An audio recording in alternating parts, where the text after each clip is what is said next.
ಹರ ಓಂ ತತ್ಸತ್ಪರಬ್ರಹ್ಮಣೇ ನಮಃ. ಶಂಕರಂ ಶಂಕರಾಚಾರ್ಯಂ ಕೇಶವಂ ಬಾದರಾಯಣಂ ಸೂತ್ರಭಾಷ್ಯಕೃತೌ ವಂದೇ ಭಗವಂತೌ ಪುನಃ ಪುನಃ. ಪ್ರಾತಸ್ಮರಣೀಯರಾದ ಆರಾಧ್ಯ ಗುರುದೇವರ ಪವಿತ್ರವಾದ ಚರಣಾರವಿಂದಗಳಲ್ಲಿ ದಂಡವತ್ ನಾಮಗಳನ್ನು ಸಮರ್ಪಣೆ ಮಾಡಿ, ಹಾಗೆಯೇ ಸರ್ವ ಬ್ರಹ್ಮಜ್ಞಾನಿಗಳ ಪವಿತ್ರವಾದ ಚರಣಾರವಿಂದಗಳಲ್ಲಿ ದಂಡವತ್ ಪ್ರಣಾಮಗಳನ್ನು ಸಮರ್ಪಿಸಿ ಪ್ರಕೃತಿ ಕಾರ್ಯಕ್ರಮದಲ್ಲಿ ಪಾಲ್ಗೊಳ್ಳೋಣ.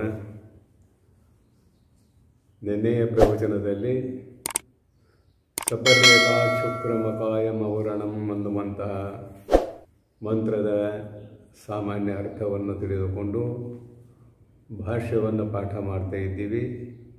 ಭಾಷ್ಯ ಎಲ್ಲಿವರೆಗೆ ಸಾಗಿ ಬಂದಿದೆ ಅನ್ನೋದು ತಮಗೂ ಗೊತ್ತಿದೆ. ಸ್ವಯಂಭೂ ಅನ್ನುವಂತಹ ಶಬ್ದಕ್ಕೆ ಬಂದು ನಿಂತಿದೆ. ಯೇಷಾಂ ಉಪರಿ ಭವತಿ ಯಶ್ಚ ಉಪರಿ ಭವತಿ ಸಹ ಸರ್ವಃ ಸ್ವಯಮೇವ ಭವತಿ ಇತಿ ಸ್ವಯಂಭೂ. ಎಲ್ಲರ ಮೇಲೆ ಯಾವನು ಇರುವನೋ, ಎಲ್ಲರ ಮೇಲೆ ಯಾವನು ಇರುವನೋ ಅವನು ಸ್ವಯಂಭೂ. ಇಲ್ಲಿವರೆಗೆ ಭಾಷೆದ ಅರ್ಥವನ್ನು ನೋಡ್ಕೊಂಡು ಬಂದಿದ್ದೇವೆ. ಅವಂದ ಮುಂದುವರಿಸ್ತಾ ಇದ್ದಾರೆ. ಆತ್ಮನ ಯಾಥಾತ್ಮ್ಯವನ್ನು ಹೇಳಲಿಕ್ಕೆ ಹೊರಟಿದ್ದಾರೆ. ಇಲ್ಲಿಯೂ ಕೂಡ ಸಹ ನಿತ್ಯ ಮುಕ್ತ ಈಶ್ವರ ಯಥಾ ತಥ್ಯತಃ ಸರ್ವಜ್ಞತ್ವಾತ್ ಯಥಾ ತಥಾ ಭಾವ ಯಥಾ ತಥ್ಯಂ.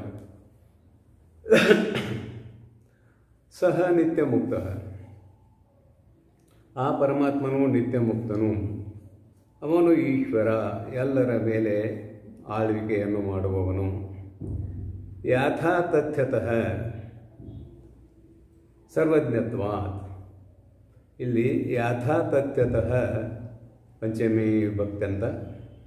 ಸರ್ವಜ್ಞತ್ವಾತ್ ಇಲ್ಲಿ ಒಂದು ಮಾತು, ಸಕಲ ಉಪನಿಷತ್ತುಗಳು ಅಥವಾ ಸಕಲ ಶಾಸ್ತ್ರಗಳು ಸುಗುಣ ಬ್ರಹ್ಮವನ್ನೇ ಹೇಳಲಿಕ್ಕೆ ಹೊರಟಿವೆ ಅಲ್ಲದೆ ನಿರ್ಗುಣ ಬ್ರಹ್ಮವನ್ನು ಇದಮಾತ್ಮಕ ದೃಷ್ಟಿಯಿಂದ ಹೇಳುವ ಅಧಿಕಾರ ಶಾಸ್ತ್ರಗಳಿಗೆ ಇಲ್ಲ. ಆದ್ದರಿಂದ ಇಲ್ಲಿ ಸರ್ವಜ್ಞತ್ವಾತ್ ಅನ್ನುವ ಮಾತೇನು ಹೇಳ್ತದೆ ಅಂತ ಕೇಳಿದರೆ ಮಾಯಾಶಬಲಿತ ಬ್ರಹ್ಮವನ್ನೇ ಹೇಳ್ತದೆ ಅಲ್ಲದೆ ನಿರ್ಗುಣ ನಿರಾಕಾರವಾದ ಬ್ರಹ್ಮವನ್ನು ಹೇಳುವುದಿಲ್ಲ. ನಿರ್ಗುಣ ನಿರಾಕಾರ ಬ್ರಹ್ಮದಲ್ಲಿ ಸರ್ವಜ್ಞತ್ವಾದಿ ಯಾವ ಗುಣಗಳೂ ಇಲ್ಲ. ಅದಕ್ಕಾಗಿ ಸರ್ವಜ್ಞತ್ವಾತ್ ಅನ್ನುವ ಈ ಶಬ್ದದಿಂದ ಇಲ್ಲಿ ಮಾಯಾಶಬಲಿತ ಬ್ರಹ್ಮ, ಸಗುಣ ಬ್ರಹ್ಮ ಅಂತ ನಾವು ಅಂಗೀಕಾರ ಮಾಡಬೇಕಾಗ್ತದೆ. ಅವನು ಯಾವಾಗಲೂ ಹೇಗೆ ಇರಬೇಕೋ ಹಾಗೆಯೇ ಇರುವವನು. ಇದು ಸಹಜ ಅವನಲ್ಲಿ. ಆದರೆ ಯಥಾ ತಥ್ಯತಃ ಅಂತಾರಲ್ಲ ಇಲ್ಲಿ ಪಂಚಮಿ ವಿಭಕ್ತಿ, ಅಂದರೆ ಅವನು ಹೇಗೆ ಇರಬೇಕೋ ಹಾಗೆ ಇದ್ದಾನೆ. ಇದು ಅವನು ಹೊಸದಾಗಿ ಪ್ರಾಪ್ತಿ ಮಾಡಿಕೊಳ್ಳಬೇಕಾದದ್ದು ಅಲ್ಲ, ಅವನಲ್ಲಿ ಸಹಜವಾಗಿರುವತನ. ಆದುದರಿಂದ ಯಥಾ ತಥ್ಯತಃ ಸರ್ವಜ್ಞತ್ವಾತ್ ಅವನು ಎಲ್ಲವನ್ನೂ ತಿಳಿಯುವವನು ಆಗಿರುವುದರಿಂದ. ಅಷ್ಟೇ ಅಲ್ಲ, ಯಹ ಸರ್ವಜ್ಞ ಸರ್ವವಿತ್ ಯಶ್ಯ ಜ್ಞಾನಮಯಂ ತಪಃ ಇತ್ಯಾದಿ ಉಪನಿಷತ್ತಿನ ವಾಕ್ಯಗಳನ್ನು ನೋಡಿದಾಗ ಯಾವನು ಎಲ್ಲವನ್ನೂ ತಿಳಿದಿದ್ದಾನೆಯೋ ಅವನೇ ಸರ್ವಜ್ಞನು. ಯಾವನ ತಪಸ್ಸು ಜ್ಞಾನಮಯವಾಗಿದೆಯೋ ಅವನೇ ಈಶ್ವರನು ಅನ್ನುವಂಥದ್ದನ್ನು ನಾವು ಬೇರೆ ಕಡೆ ನೋಡ್ತಾ ಇದ್ದೇವೆ. ಇಂತಹ ಸರ್ವಜ್ಞತ್ವಾದಿ ಗುಣಗಳಿಂದ ಯುಕ್ತನಾಗಿರುವಂತಹ ಈಶ್ವರನು ಇದ್ದಾನಲ್ಲ, ಯಥಾ ತಥ್ಯತಃ ಅಂದ್ರೆ ಹೇಗೆ ಇರಬೇಕು ಹಾಗೆ ಇದ್ದಾನಂತ ಹೇಳಿದ್ರಲ್ಲ, ಅದರ ಭಾವ ಬರೀತಾರೆ. ಯಥಾ ತಥಾ ಭಾವ ಯಥಾ ತಥ್ಯಂ. ಯಾವುದು ಹೇಗೆ ಇರಬೇಕು ಅದು ಹಾಗೆ ಇದ್ದರೆ ಯಥಾ ತಥ್ಯವೆಂದು ಕರೆಯಿಸಿಕೊಳ್ಳುತ್ತದೆ. ಇಲ್ಲಿ ವೈಷಮ್ಯ ನೈರ್ಗುಣ್ಯ ಈಶ್ವರನಲ್ಲಿ ಇಲ್ಲ ಅನ್ನುವುದು ಒಂದು ಮುಖ್ಯವಾದ ಅಭಿಪ್ರಾಯ. ಯಾಕಂದರೆ ಮುಂದೆ ಸಂವತ್ಸರಾಖ್ಯವಾಗಿರುವ ಪ್ರಜಾಪತಿಗಳಿಗೆ ಅವರವರು ಮಾಡತಕ್ಕಂತಹ ಕೆಲಸಗಳನ್ನು ವಿಭಾಗಿಸಿ ಕೊಡುವವನಿದ್ದಾನೆ. ಒಬ್ಬನಿಗೆ ಹೆಚ್ಚಿನದಿರಬಹುದು, ಒಬ್ಬನಿಗೆ ಕಡಿಮೆದಿರಬಹುದು. ಆ ಹೆಚ್ಚು ಕಡಿಮೆ ಇಲ್ಲಿ ನಾವು ಜಗತ್ತಿನಲ್ಲೇ ನೋಡ್ತಾ ಇದ್ದೇವೆ. ಇದು ಈಶ್ವರನಿಂದ ನಿರ್ಮಿತವಾದ ಪ್ರಪಂಚ. ಇಲ್ಲೇನಿದೆ, ಒಬ್ಬ ಸುಖಿ, ಒಬ್ಬ ದುಃಖಿ, ಒಬ್ಬ ಸ್ವರೂಪಿ, ಇನ್ನೊಬ್ಬ ಕುರೂಪಿ, ಒಬ್ಬ ವಿದ್ಯಾವಂತ ಇನ್ನೊಬ್ಬ ವಿದ್ಯಾವಂತ, ಒಬ್ಬ ಶ್ರೀಮಂತ ಮತ್ತೊಬ್ಬ ಬಡವ, ಈ ವೈಷಮ್ಯವನ್ನು ನಾವು ನೋಡ್ತಾ ಇದ್ದೇವೆ. ಆದರೆ ಪರಮಾತ್ಮ ಇದನ್ನು ಮಾಡಿಲ್ಲ, ಎಲ್ಲರೂ ನಾವು ಅವನ ಮಕ್ಕಳೇ.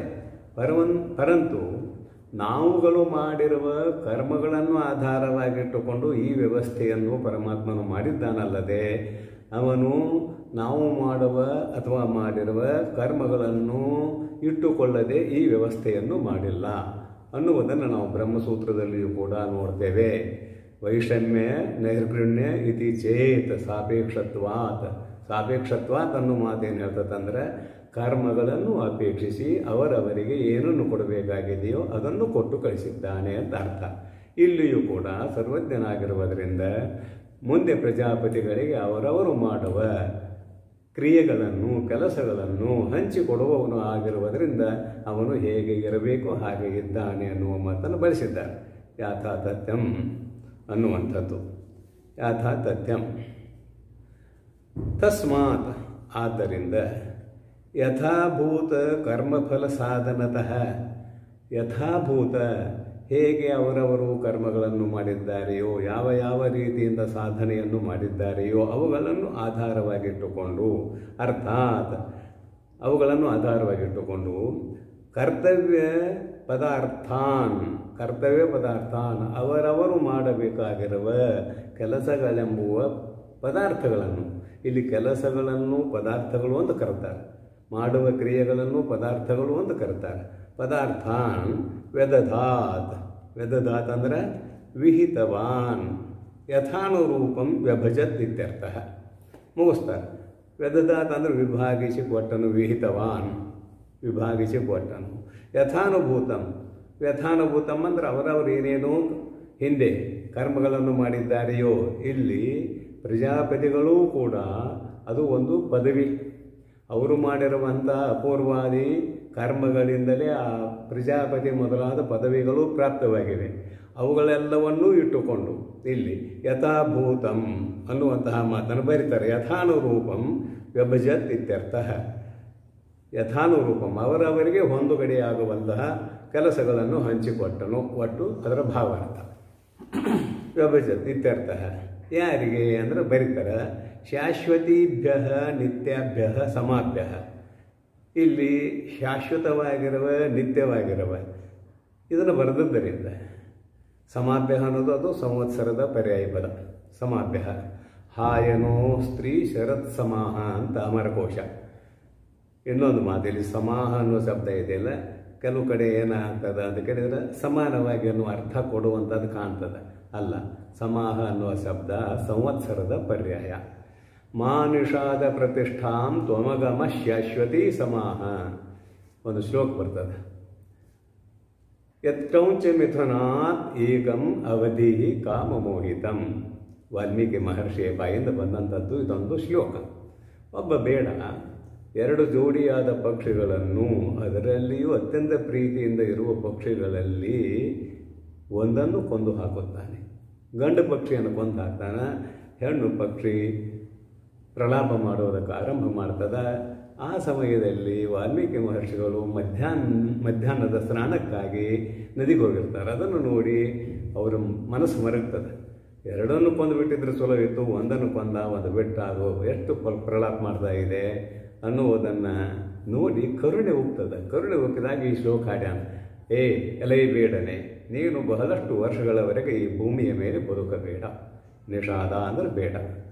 ಯಾಕಂದ್ರೆ ಅತ್ಯಂತ ಪ್ರೀತಿಯಿಂದ ಇರುವ ಎರಡು ಪಕ್ಷಿಗಳಲ್ಲಿ ಒಂದನ್ನು ಕೊಂದು ಹಾಕಿದ್ದೀಯಾ, ಒಂದನ್ನು ಬಿಟ್ಟಿದ್ದೀಯಾ, ಆದುದರಿಂದ ಬದುಕಬೇಡ ಅನ್ನುವಲ್ಲಿ ಶಾಶ್ವತಿ ಸಮಾಹ, ಅಲ್ಲಿಯೂ ಕೂಡ ಸಮಾಹ ಅನ್ನುವ ಶಬ್ದ ಬಂದಿದೆ. ಅದಕ್ಕೆ ಜ್ಞಾಪಕ ಸುಮ್ಮನೆ ಯಾವಾಗ ಓದಿದ್ದು ಇಲ್ಲಿ ಹೊಂದಿಸಿದ್ದೇನೆ.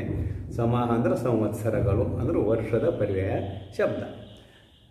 ಶಾಶ್ವತೀಭ್ಯ ನಿತ್ಯಾಭ್ಯ ಸಮಾಭ್ಯ ಸಂವತ್ಸರಾಖ್ಯೇಭ್ಯ, ಅವು ಸಂವತ್ಸರಗಳು.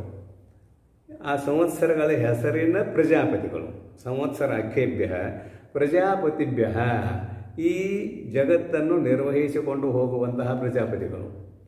ಪರಮಾತ್ಮ ಅನೇಕ ಜನ ಪ್ರಜಾಪತಿಗಳನ್ನು ಸಂಕಲ್ಪದಿಂದ ನಿರ್ಮಾಣ ಮಾಡಿದ್ದಾನೆ. ಅವರವರಿಗೆ ಕರ್ತವ್ಯಗಳನ್ನು ಕೊಟ್ಟಿದ್ದಾನೆ.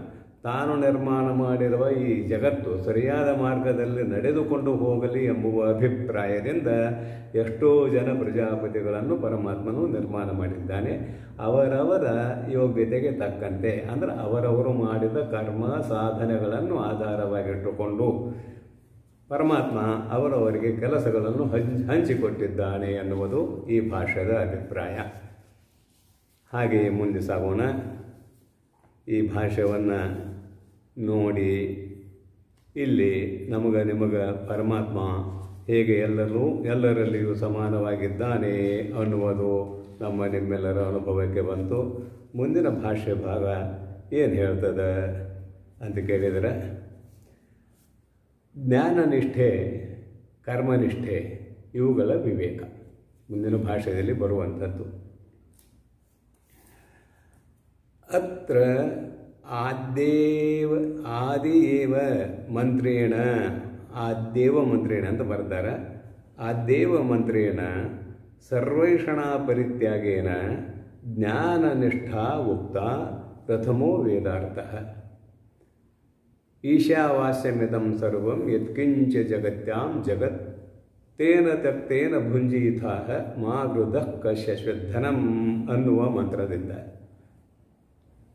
ಆತ್ಮನ ಯಥಾರ್ಥವಾದ ಸ್ವರೂಪವನ್ನು ಹೇಳಿ, ಸಪರೇಗಾ ಶುಕ್ರ ಮಕಾಯ ಮೌರಣಂ ಅನ್ನುವ ಮಂತ್ರದಿಂದ ಆತ್ಮನ ಯಥಾರ್ಥವಾದ ಸ್ವರೂಪವನ್ನು ಉಪಸಂಹಾರ ಮಾಡಿದ್ದಾರೆ.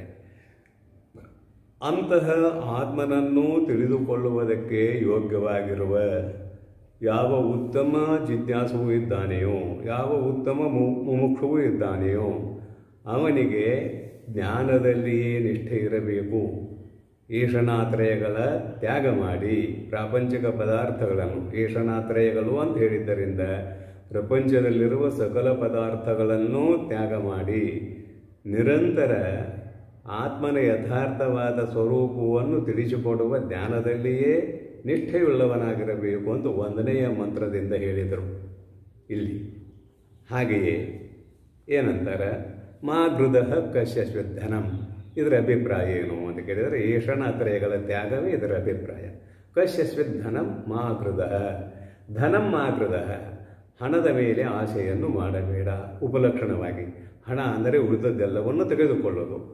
ಆಮೇಲೆ ಇಲ್ಲಿ ಕಶ್ಯಶ್ವತ್ ಅಂತ ಒಂದು ಹೇಳ್ತಾರಲ್ಲ, ಈ ಕಶ್ಯಶ್ವತ್ ಅನ್ನೋದು ಏನು ಹೇಳ್ತದಂದ್ರೆ, ಈ ಹಣವು ಯಾರದು, ನಿನ್ನದು ಅಂತೂ ಅಲ್ಲ. ಒಂದು ವೇಳೆ ವಿಚಾರ ಮಾಡಿದರೆ ಎಲ್ಲವೂ ಪರಮಾತ್ಮನ ಸ್ವತ್ತು. ಆದುದರಿಂದ ಆಶೆಯನ್ನು ಮಾಡಬೇಡ ಅಂತ ಹೇಳಿ ಇತಿ ಜ್ಞಾನನಿಷ್ಠೆಯನ್ನು ಹೇಳಿದರು 1ನೇ ಮಂತ್ರದಿಂದ. ಜ್ಞಾನನಿಷ್ಠೆಯನ್ನು ಹೇಳಿದ ಮೇಲೆ ಅಜ್ಞಾನಾಂ ಜಿಜೀವಿಷೂಣಾಂ ಜ್ಞಾನನಿಷ್ಠಾ ಅಸಂಭವೇ ಕುರ್ವನ್ ಏವ ಇಹ ಕರ್ಮಾಣಿ ಜಿಜೀವಿಷೇತ್. ಆತ್ಮನ ಯಥಾರ್ಥವಾದ ಸ್ವರೂಪವನ್ನು ತಿಳಿದುಕೊಳ್ಳುವುದರಲ್ಲಿ ಯಾರು ಅಸಮರ್ಥರಾಗಿದ್ದಾರೆಯೋ ಆ ಆತ್ಮ ಅವರ ಸ್ವರೂಪವೇ ಆಗಿದೆ. ಅಜ್ಞಾನಿಯ ಸ್ವರೂಪವೂ ಹೌದು, ಜ್ಞಾನಿಯ ಸ್ವರೂಪವೂ ಹೌದು.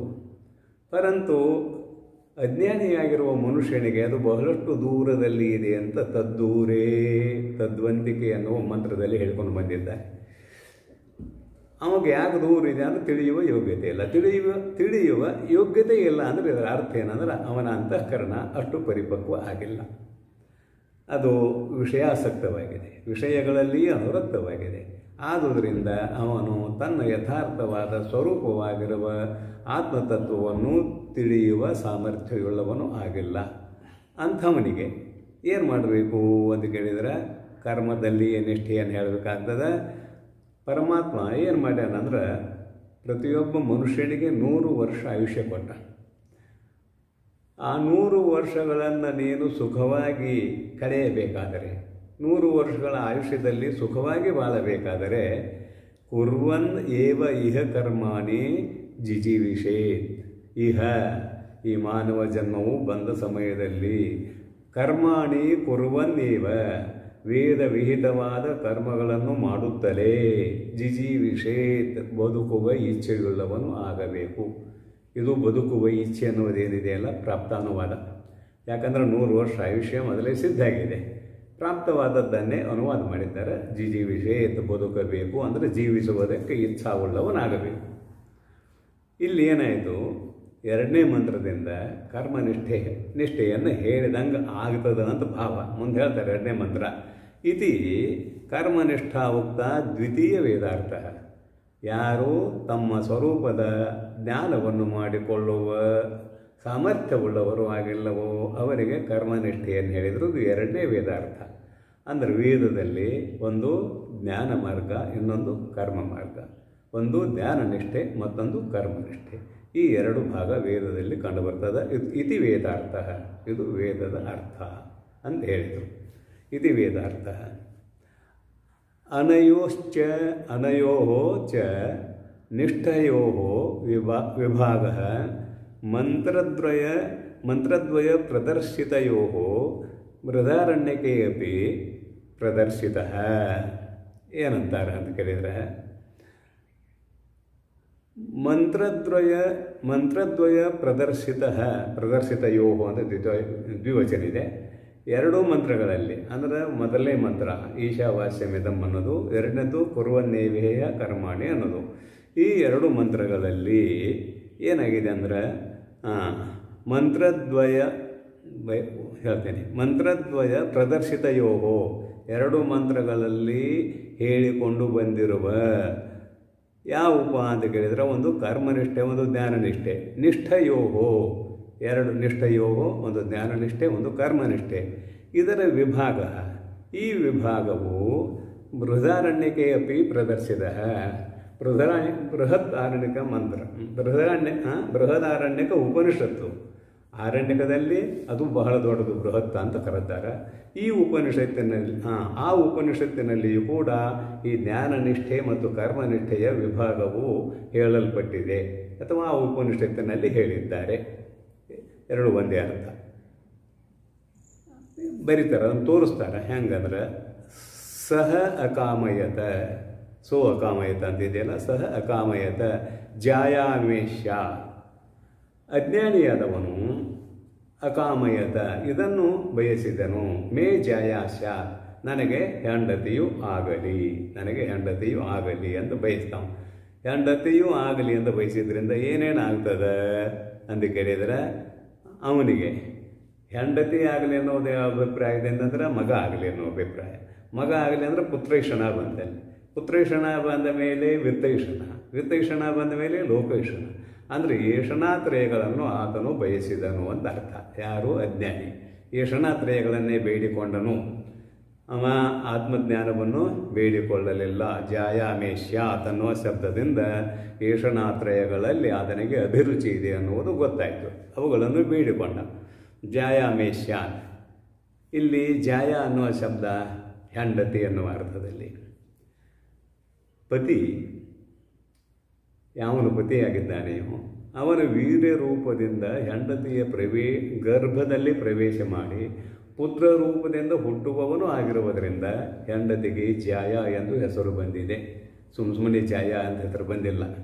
ಅದಕ್ಕಾಗಿ ಇಲ್ಲಿ ಜಾಯಾಮೇಶ್ಯ ಅಂದರೆ ಇಲ್ಲೆಲ್ಲ ಏಷಣಾತ್ರಯಗಳು ಕ್ರೋಢೀಕರಣ ಆಗಿ ಹೋಯ್ತು ಇಲ್ಲಿ. ಆದುದರಿಂದ ಜಾಯಾಮೇಶ್ಯ ಅನ್ನೋದು ನಮಗೆ ಬೃಹದಾರಣ್ಯಕದಲ್ಲಿ ಸಿಗುತ್ತದೆ.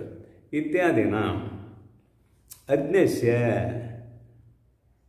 ಆತ್ಮಜ್ಞಾನವನ್ನು ಪಡೆದುಕೊಳ್ಳುವ ಸಾಮರ್ಥ್ಯವಿಲ್ಲದಿರುವ, ಕಾಮಿನಃ, ಲೋಕದ ಪದಾರ್ಥಗಳನ್ನು ಬಯಸುವಂತಹ ಇಚ್ಛೆಯುಳ್ಳ ಅಜ್ಞನಿಗೆ ಕರ್ಮಾಣಿ ಇತಿ, ಅವನು ಕರ್ಮಗಳನ್ನು ಮಾಡುವುದರಲ್ಲಿ ಸಮರ್ಥನು ಅನ್ನುವುದನ್ನಿಟ್ಟುಕೊಂಡು ಅವನಿಗೆ ಕರ್ಮಗಳನ್ನು ಹೇಳಿಯಾಗಿದೆ. ಕುರುವನ್ನೇವೇಹ ಕರ್ಮಾಣಿ ಇತಿ, ಈಗನು ಕರ್ಮಗಳನ್ನು ಮಾಡುತ್ತಲೇ ಬದುಕಬೇಕು ಅಂತ ಹೇಳಿಯಾಗಿದೆ. ಇಲ್ಲಿ ಮನಃ ಏವ ಅಸ್ಯ ಆತ್ಮ ವಾಗ್ಜಾಯ. ಇಲ್ಲಿ ಏನು ಮಾಡ್ಯಾರ ಅಂತ ಕೇಳಿದ್ರೆ, ಮನಃ ಏವ ಅಸ್ಯ ಆತ್ಮ, ಅಸ್ಯ ಅಜ್ಞಾನಿಯ ಆತ್ಮ ಮನಸ್ಸೇ ಆಗಿದೆ, ವಾಗಿಂದ್ರಿಯ ಜಾಯ ಆಗಿದೆ ಅಂತ ಆಧ್ಯಾತ್ಮಿಕವಾಗಿ ಹೇಳ್ತಾ ಇದ್ದಾರೆ. ಲೌಕಿಕವಾಗಿ ಹೆಂಡತಿ ಬೇರೆ, ಇಲ್ಲಿ ಹೊರಗಿದ್ದಾಳೆ. ಇಲ್ಲಿ ನಮ್ಮ ಮನಸ್ಸು ನಮ್ಮ ಒಳಗೆ ಇದೆ. ಅಜ್ಞರು ಯಾರು ಇದ್ದಾರೆ ಅವರ ಮನಸ್ಸು ಅವರೊಳಗೆ ಇದೆ.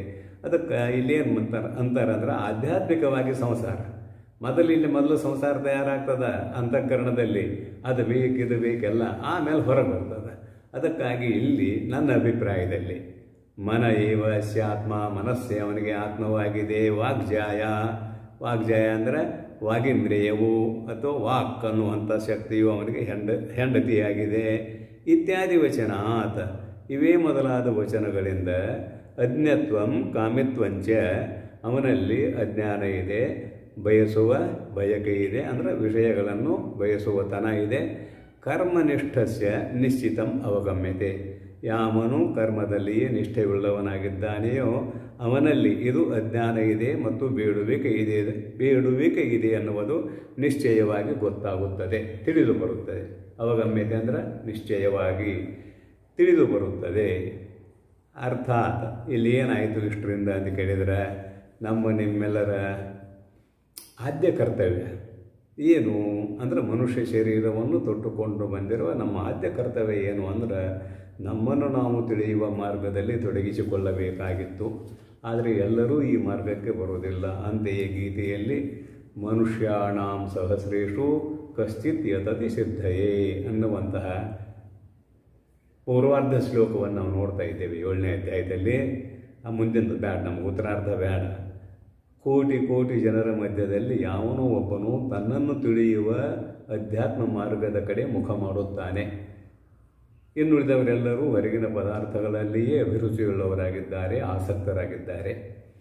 ಅದಕ್ಕಾಗಿ ಇಲ್ಲಿ ಏನು ಮಾಡಿದ್ದಾರೆ ಅಂತ ಕೇಳಿದರೆ, ಇವನಲ್ಲಿ ಬಯಕೆ ಇದೆ, ಅಜ್ಞಾನ ಇದೆ. ಇಲ್ಲಿ ತೋರಿಸಿದರೆ ಅಜ್ಞತ್ವಂ ಕಾಮಿತ್ವಂಚ ಕರ್ಮನಿಷ್ಠಸ್ಯ ನಿಶ್ಚಿತಂ ಅವಗಮ್ಯತೆ, ಕರ್ಮದಲ್ಲಿ ನಿಷ್ಠೆಯುಳ್ಳವನಿಗೆ ಇವೆರಡೂ ಬೇಕಾಗಿದ್ದಾವೆ. ಈ ಎರಡೂ ಬೇಕಾದವನೇ ಕರ್ಮವನ್ನು ಮಾಡುವುದರಲ್ಲಿ ಅಧಿಕಾರಿಯಾಗಿದ್ದಾನೆ. ಎರಡು ಅಂದರೆ ಏನು? ಬಯಕೆ ಅಂತ ಒಂದು, ಆಮೇಲೆ ಅಜ್ಞಾನ ಅಂತ ಒಂದು. ಯಾವನಲ್ಲಿ ಅಜ್ಞಾನ ಇದೆಯೋ, ಅವನಲ್ಲಿ ಬಾಹ್ಯ ಪದಾರ್ಥಗಳ ಬಯಕೆ ಇದೆಯೋ, ಅವನು ಕರ್ಮವನ್ನು ಮಾಡುವುದರಲ್ಲಿ ನಿಷ್ಠೆಯುಳ್ಳವನಾಗಬೇಕು. ನಿಷ್ಠೆಯುಳ್ಳವನಾಗಬೇಕಂತ ಶಾಸ್ತ್ರ ಆಜ್ಞೆ ಮಾಡ್ತದೆ. ಯಾಕಂದರೆ ವೇದಾರ್ಥ ಅಂತ ಬರ್ಕೊಂಬಂದಾರೆ. ಒಂದು ಕರ್ಮನಿಷ್ಠೆ, ಇನ್ನೊಂದು ಜ್ಞಾನನಿಷ್ಠೆ. ಇವೆರಡೂ ವೇದದ ಅರ್ಥಗಳು ಅಂತ ಹೇಳಿಕೊಂಡು ಬಂದಾಗ ವೇದ ವಿಹಿತವಾದ ಕರ್ಮಗಳನ್ನೇ ಮಾಡುತ್ತಾ ಬದುಕಬೇಕು ಅನ್ನುವುದು ಇಲ್ಲಿ ಮೊದಲು ಹೇಳಿಕೊಂಡು ಬಂದಿದೆ. ಮತ್ತೆ ಅದು ಇಲ್ಲಿ ಅನ್ವಯವಾಗುತ್ತದೆ. ವಾಗ್ಯಾಯ ಇತ್ಯಾದಿ ವಚನಾತ್ ಅಜ್ಞತ್ವಂ ಕಾಮಿತ್ವಂಚ, ಅಜ್ಞತ್ವ ಮತ್ತು ಬಯಕೆ ಚಕಾರದಿಂದ ಕರ್ಮನಿಷ್ಠಸ್ಯ ನಿಶ್ಚಿತಂ ಅವಗಮ್ಯತೆ. ತಥಾ ಚ ತತ್ಫಲಂ ಸಪ್ತಾನ್ನ ಸರ್ಗ, ಇಲ್ಲಿ ಆಧ್ಯಾತ್ಮಿಕವಾಗಿ ಹೇಳಿಕೊಂಡು ಬಂದಂತಹ ವಿಚಾರ. ತಥಾ ಚ ತತ್ಫಲಂ, ವೇದ ವಿಹಿತವಾದ ಕರ್ಮಗಳನ್ನು ಅನುಷ್ಠಾನ ಮಾಡುತ್ತಿದ್ದರೆ ಏನು ಬರ್ತದಂದ್ರೆ ಸಪ್ತಾನ್ನ ಸರ್ಗ, 7 ವಿಧವಾದ ಅನ್ನದ ಪ್ರಾಪ್ತಿಯಾಗುತ್ತದೆ. ಸಪ್ತಾನ್ನ ಸರ್ಗ, ಸರ್ಗ ಅಂದರೆ ಉತ್ಪತ್ತಿ. ಸಪ್ತಾನ್ನ ಸರ್ಗ ಇದು ಕೂಡ ಬೃಹದಾರಣ್ಯಕದಲ್ಲಿ ಹೇಳಲ್ಪಟ್ಟಂತಹ ಒಂದು ಅಭಿಪ್ರಾಯ. ತೇಷು ಆತ್ಮಭಾವೇನ ಆತ್ಮ ಸ್ವರೂಪ ಅವಸ್ಥಾನಂ, ಆ ಸಪ್ತಾನ್ನಗಳಲ್ಲಿ ಆತ್ಮಭಾವೇನ ತನ್ನ ಸ್ವರೂಪವೇ ಎಂಬುವ ಭಾವದಿಂದ ಆತ್ಮಸ್ವರೂಪ ಅವಸ್ಥಾನಂ, ಆತ್ಮನ ಸ್ವರೂಪವು ಅಲ್ಲಿ ಇದೆ. ಆತ್ಮನ ಸ್ವರೂಪಕ್ಕೆ ಸಪ್ತಾನ್ನಗಳು ಆಶ್ರಯವನ್ನು ಕೊಟ್ಟಿವೆ. ಇಲ್ಲಿ ಆತ್ಮ ಶಬ್ದ ಸಹಜವಾಗಿ ಪ್ರತ್ಯೇಗಾತ್ಮ ಪರಬ್ರಹ್ಮ ಆಗಿದ್ದರೂ ಕೂಡ ಏನು ಅರ್ಥ ಮಾಡಿದ್ದಾರೆ ಅಂದರೆ, ಕರ್ಮದಲ್ಲಿ ನಿಷ್ಠೆಯುಳ್ಳಂತಹ ಯಾವ ಅಜ್ಞಾನಿ ಇದ್ದಾನೆಯೋ ಅವನು ಬದುಕುವುದಕ್ಕೆ ಇಲ್ಲಿ ಸಪ್ತಾನ್ನಗಳ ಅವಶ್ಯಕತೆ ಇದೆ ಅನ್ನುವುದನ್ನು ಹೇಳಿದ್ದಾರೆ. ಆ ಸಪ್ತಾನ್ನಗಳು ಯಾವುವು ಏನು ಅನ್ನುವುದನ್ನು ವ್ಯಾಖ್ಯಾನ ಮಾಡ್ತಾರೆ, ನೋಡೋಣ ಅಂತ. ಇಲ್ಲಿ ಏನು ವ್ಯಾಖ್ಯಾನ ಅಂತ ಕೇಳಿದರೆ, ಇಲ್ಲಿ ಸಪ್ತಾನ್ನಗಳು ಅಂತ ಇಷ್ಟ ಬರ್ತಾರೆ. ತೇಷು ಆತ್ಮಭಾವೇನ ಆತ್ಮಸ್ವರೂಪ ಅವಸ್ಥಾನಂ, ಅವುಗಳಲ್ಲಿ ತನ್ನ ಸ್ವರೂಪವನ್ನೇ ನೋಡುವುದರಿಂದ ತನಗೆ ಇರುವುದಕ್ಕೆ ಆಶ್ರಯವನ್ನು ಕೊಟ್ಟಿವೆ ಅಂತ ಅಭಿಪ್ರಾಯ. ಸಪ್ತಾನ್ನಗಳ ವಿಷಯಕವಾಗಿ ಹೀಗೆ ವ್ಯಾಖ್ಯಾನ ಇದೆ. ಏನಂತ ಕೇಳಿದರೆ ಸಪ್ತಾನ್ನಗಳನ್ನು ಹೇಳ್ತಾರೆ. ಎಲ್ಲರೂ ತಿನ್ನುವ ಅನ್ನ ಒಂದು, ಎಲ್ಲರೂ ತಿನ್ನುವ ಅನ್ನ ಒಂದು. ದೇವತೆಗಳಿಗೆ ಕೊಡುವ ಪೂರ್ವಡಾಶಾದಿ ಹವಿಷ್ಯಾದಿಗಳು, ಅಲ್ಲಿ ಏನಂತಾರೆ ಹುತ ಪ್ರಹುತ ಅಂತ ಬರೀತಾರೆ. ಹುತ ಪ್ರಹುತ ಅಲ್ಲಿ ಅರ್ಪಣೆ ಮಾಡೋದು. ಇಂದ್ರಾಯ ಸ್ವಾಹ, ರುದ್ರಾಯ ಸ್ವಾಹ, ಆಯಾಯ ಮುಖ್ಯ ದೇವತೆಗಳನ್ನು, ಅಂದರೆ ಯಾವ್ಯಾವ ಯಜ್ಞಕ್ಕೆ ಯಾವ ಯಾವ ದೇವತೆಗಳು ಮುಖ್ಯರಾಗಿದ್ದಾರೆಯೋ ಅವರಿಗೆ ಏನು ಕೊಡೋದು ಅಂದ್ರೆ ಅನ್ನವನ್ನು ಅರ್ಪಿಸುವುದು. ಎಲ್ಲರೂ ಊಟ ಮಾಡುವುದು ಒಂದು ಅನ್ನ. ಆಮೇಲೆ ಹುತ ಮತ್ತು ಪ್ರಭುತ ಎಂದು ಹೇಳಿಸಿಕೊಳ್ಳುವಂತಹ 2 ಅನ್ನ ಇದಾವಲ್ಲ, ದೇವತೆಗಳಿಗೆ ಕೊಡುವಂಥದ್ದು. ಅದರ ಜೊತೆಗೆ ದರ್ಶ ಪೂರ್ಣ ಮಾಸಗಳು 2, ಇವು ಕೂಡ ದೇವತೆಗಳಿಗೆ ಅರ್ಪಿತ. ದರ್ಶ ಪೂರ್ಣ ಮಾಸಗಳು ಅಂದರೆ ಏನು? ದರ್ಶ ಪೂರ್ಣ ಮಾಸ, ಒಂದು ಅಮಾವಾಸ್ಯೆಯಲ್ಲಿ ಮಾಡುವಂತಹ ಯಜ್ಞ, ಇನ್ನೊಂದು ಹುಣ್ಣಿಮೆಯಲ್ಲಿ ಮಾಡುವಂತಹ ಯಜ್ಞ. ಇಲ್ಲಿ ದರ್ಶ ಪೂರ್ಣ ಅನ್ನುವ ಶಬ್ದದಿಂದ ಕರ್ಕೊಂಡು ಬಂದಾರ. ಅಲ್ಲಿ ಮುಖ್ಯವಾಗಿ ಏನು ಹುತ ಪ್ರಭುತ ಅಂತ ಹೇಳಿದ್ರಲ್ಲ, ಅಲ್ಲಿ ಅರ್ಪಿಸುವಂತಹ ಅನ್ನಗಳು ಅಂತ ಮುಖ್ಯವಾದ ಅಭಿಪ್ರಾಯ. ಆಮೇಲೆ ಮನಸ್ಸು, ವಾಕು, ಪ್ರಾಣ 4 ಮಾಡಿದರು. ಮನಸ್ಸು, ವಾಕು, ಪ್ರಾಣ ಇವು 3. ಮೊದಲು ಎಲ್ಲರೂ ಊಟ ಮಾಡುವಂತಹ ಒಂದು ಅನ್ನ 3, ಎಲ್ಲರೂ ಊಟ ಮಾಡುವಂತಹ ಅನ್ನ ಅಂದಾಗ 4 ಆದವು.